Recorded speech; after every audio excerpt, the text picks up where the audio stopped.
In late July of 1941, inside the Auschwitz concentration camp, a prisoner escaped from Block 14. Camp policy for an escape was brutal and deliberate.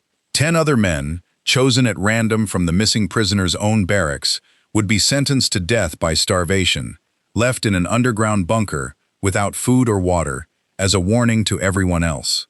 This was standard camp procedure by that point in the war, applied without exception, and every prisoner in the barracks understood exactly what an escape by anyone among them would cost the men left behind. The camp deputy commander walked the line of prisoners the next day, pointing at men one by one. 10 names, 10 men marked to die slowly, in the dark, so that no one else would try to run. The men chosen said nothing, because there was nothing to say. Protest changed nothing in that camp, and everyone standing in that yard already knew it. One of the men selected was a Polish sergeant named Franciszek Gajowniczek. When his name was called, he cried out, not for mercy for himself, but in grief, "My wife, my children, I will never see them again." A prisoner standing several rows back stepped out of formation. This was not permitted. Stepping out of line in front of the SS, uninvited, was itself an act that could be answered with an immediate bullet. No explanation required, no hesitation expected from the guards holding rifles along that line. The guards turned toward him. The camp commander demanded to know what this prisoner wanted. His name was Maximilian Kolbe, a Franciscan priest, prisoner number 16670, already weakened by months of camp labor and known among the other prisoners for quietly sharing what little food he had with men even hungrier than himself. He pointed toward Gajowniczek and said simply, "I am a Catholic priest. I am old. He has a wife and children. Let me take his place." There was a pause, and then, for reasons the guards themselves likely never fully explained afterward, the commander agreed. Gajowniczek was sent back to the line of the living. Kolbe walked, without being forced, into the starvation bunker with the other 9 condemned men. What happened in that bunker over the next 2 weeks became, even among the guards who had seen a great deal of suffering by that point in the war, something they spoke about with a kind of uneasy astonishment. Instead of the screaming and despair the guards were accustomed to hearing from that room, they heard singing. They heard prayer. Kolbe led the other men in hymns, heard their final confessions, and by every surviving account, remained the calmest and most composed presence in a room built entirely for despair. One by one, the other men in the bunker died. Kolbe outlasted all of them. After 2 weeks, the guards needed the cell for a new group, and Kolbe, still alive, was finally killed by lethal injection. Franciszek Gajowniczek, the man Kolbe died in place of, survived the camp, survived the war, and lived for another 53 years. He spent much of that life traveling to tell people what had happened in that bunker, standing, every time, as the living proof of what one man's love had actually purchased.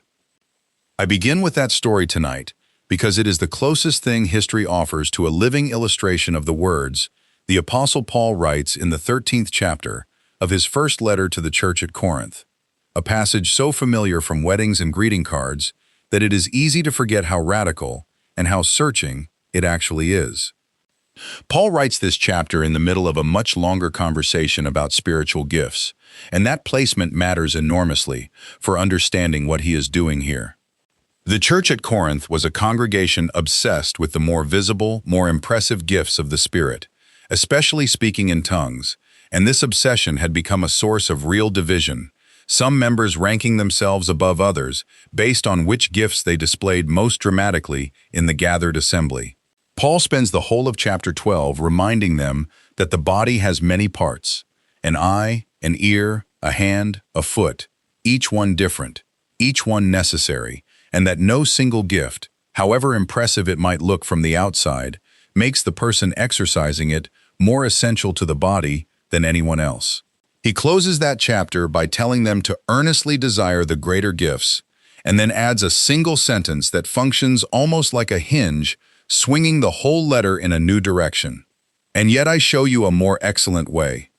That more excellent way is the subject of this entire 13th chapter. sandwiched deliberately between a chapter correcting the Corinthians' pride over spiritual gifts and a following chapter that will go on to give detailed, practical instructions for how tongues and prophecy should actually be exercised in orderly worship. Paul is not abandoning the subject of spiritual gifts here. He is placing love directly underneath every gift he has just discussed and every instruction he is about to give, as the one foundation without which none of the rest will actually accomplish what it was given to accomplish. If I speak with the tongues of men and of angels, Paul begins, but have not love, I have become sounding brass or a clanging cymbal. Sounding brass, a clanging cymbal. Think of what those instruments actually produce on their own, apart from the rest of an orchestra: noise without melody, sound without meaning, something loud enough to draw attention to itself, and utterly incapable of moving anyone's heart. The image would have carried an extra sting for Paul's original Corinthian readers, since brass gongs and clashing cymbals were closely associated in that city with the ecstatic, noisy worship of pagan cults like that of Cybele, processions of loud, clanging metal meant to work a crowd into religious frenzy without ever engaging the mind or the heart at all. Paul is telling believers who prize their own gift of tongues above all others that, without love, their most treasured spiritual gift is indistinguishable in its actual effect from the noise of the very pagan worship they had left behind when they came to Christ. And though I have the gift of prophecy and understand all mysteries and all knowledge, and though I have all faith so that I could remove mountains, but have not love, I am nothing. I am nothing. Not I accomplish nothing, I am nothing. Paul is not merely saying that loveless gifts fail to produce good outcomes. He is saying that a person, however gifted, however knowledgeable, however spiritually impressive by every visible measure, is reduced to nothing at their very core if love is absent from the center of it. And though I bestow all my goods to feed the poor, and though I give my body to be burned, but have not love, it profits me nothing. This line deserves to be read slowly, because it reaches the exact edge of what most of us would consider the outer limit of sacrificial devotion. Giving away everything you own, giving your very body to death itself. Surely, we might think, that is where love finally becomes undeniable, where the question of motive stops mattering because the cost paid is already total. Interestingly, some of the earliest manuscripts of this verse actually read slightly differently, that I might boast, rather than to be burned, a variation copyists have long puzzled over. But either reading arrives at essentially the same warning. Whether the ultimate sacrifice is offered for the sake of a boast or literally offered up in flame, the external cost paid can be identical in either case, total and irreversible. And Paul still refuses to call it profitable if love is not what is actually doing the giving. Paul says no. Even that, even literally giving one's body to be burned, profits nothing if it is not love that is doing the giving. Think again of Maximilian Kolbe, stepping out of that line. It would have been entirely possible, in theory, for a prisoner to make that same physical sacrifice, walking into that same bunker in another man's place, for entirely different reasons, to be remembered as a hero, to prove something to himself, to escape some private guilt of his own. The external act, feeding the hungry, giving the body to death, can be perfectly identical whether love is present or entirely absent. Paul's whole point in these opening verses is that the act itself, however costly, is never sufficient evidence of love. Love has to be the actual root the act is growing out of, not merely the story told about it afterward. And what makes Kolbe's specific case so striking, by every surviving testimony from men who knew him in that camp, is precisely how little performance there was in it. No speech to the assembled prisoners, no appeal to be remembered, simply a quiet, immediate step out of formation toward a man he likely barely knew. So what, then, does love that is actually rooted this deeply look like in daily practice? Paul spends the next several verses answering that question with a list that has become so familiar it can lose its force if we let it. Read slowly. It is one of the most searching moral inventories in all of Scripture, and it is worth noticing that nearly every quality on this list is described not by what love feels, but by what love does, and, just as often, by what love deliberately refuses to do. Love suffers long, and is kind. Love does not envy. Love does not parade itself, is not puffed up. Notice, before anything else, that love's very first quality named here is patience under difficulty, not warmth, not affection, but a willingness to suffer long. This is a striking place to begin a definition of love, because it tells us immediately that Paul has no interest in describing a feeling that simply arrives, pleasantly, and asks nothing costly of the person feeling it. Love, in Paul's vocabulary, begins precisely at the point where patience is required, where the easier and more natural response would be irritation, withdrawal, or retaliation. And notice, too, that same word Paul has used before in this letter, puffed up, the identical accusation he leveled against the congregation's misplaced pride over both sin tolerated and knowledge possessed, now placed directly opposite love, as though love is, by its nature, the one force in a human heart actually capable of deflating that particular swelling. Love does not envy. It is worth sitting for a moment with how directly this cuts against the exact culture Paul has been diagnosing across this entire letter. A congregation ranking gifts, ranking teachers, ranking each other, each member measuring their own standing against everyone else's. Envy cannot survive for long inside a heart genuinely practicing this kind of love, because envy requires treating another person's gift, another person's blessing, another person's recognition, as though it were something subtracted from your own, and love simply does not do that arithmetic. Love does not behave rudely, does not seek its own, is not provoked, thinks no evil, does not seek its own. Read against the whole argument of this letter. That phrase reaches directly back into every dispute Paul has already addressed across the pages before this one. Believers dragging each other into public lawsuits to protect their own interests. Wealthier members eating first at the Lord's Supper, while poorer members went hungry. Factions each insisting their own favorite teacher was superior to the rest. Congregations ranking their own spiritual gifts above their neighbors.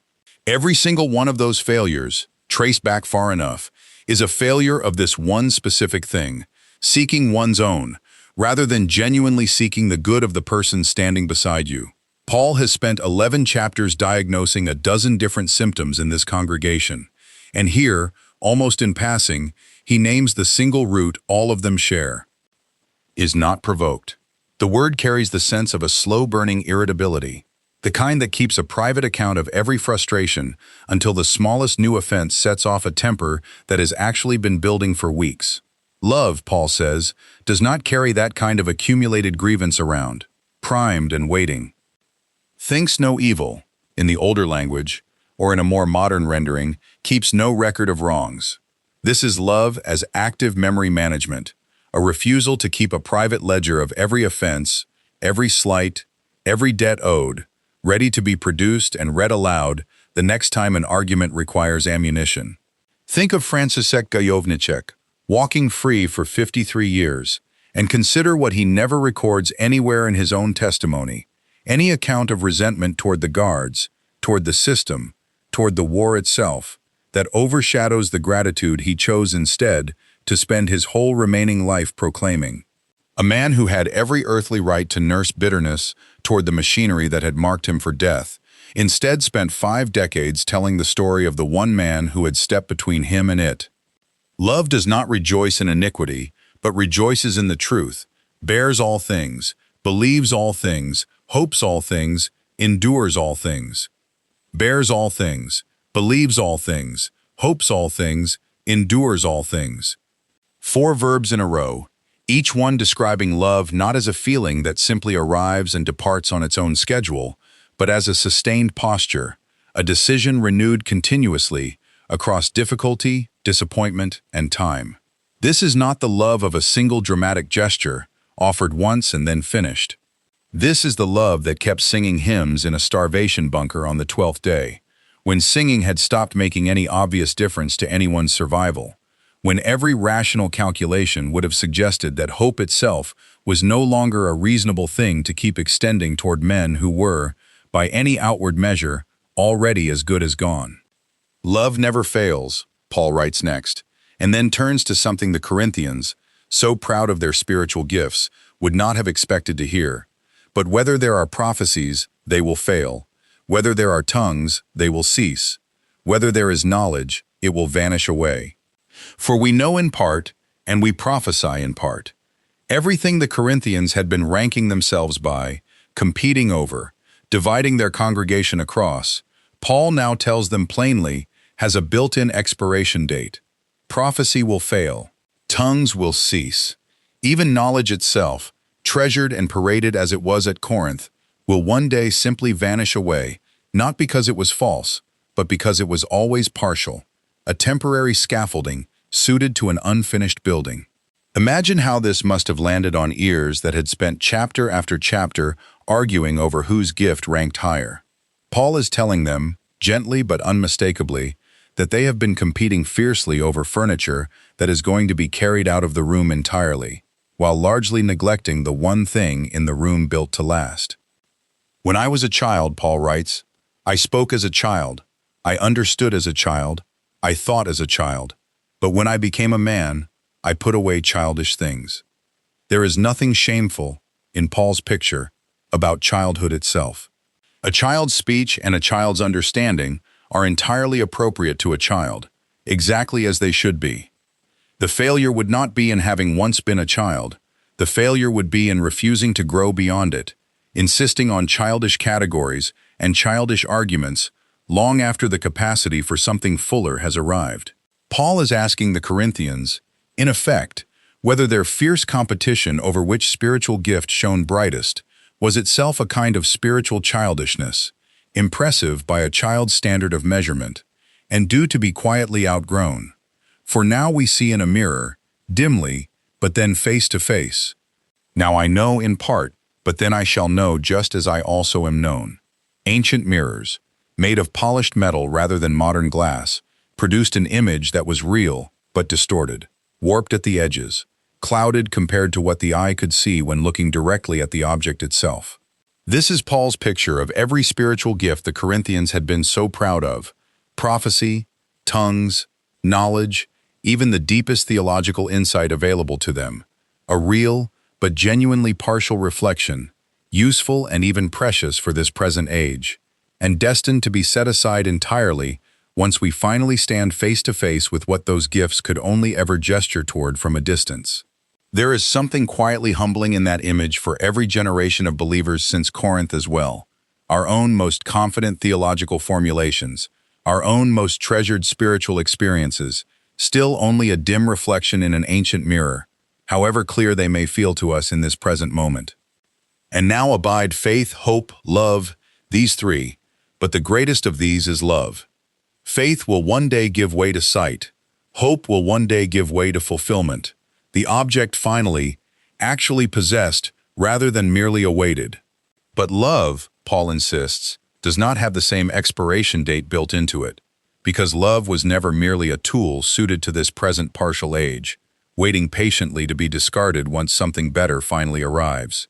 Love is the thing every other gift was always in service of to begin with, and the one thing that carries forward, entirely unchanged and undiminished, into whatever comes after prophecy, has fallen silent, and knowledge has finally given way to the fullness it was only ever pointing toward. Faith and hope, real and necessary as they are for this present life, both belong to the mirror.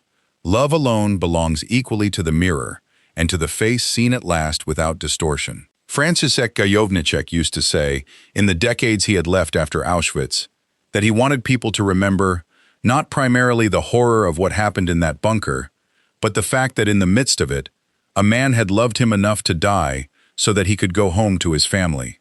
He returned after the war to the wife and children he had cried out for in that camp yard, and lived among them for over half a century carrying, quite literally, a life that had been purchased and handed back to him by someone else's love.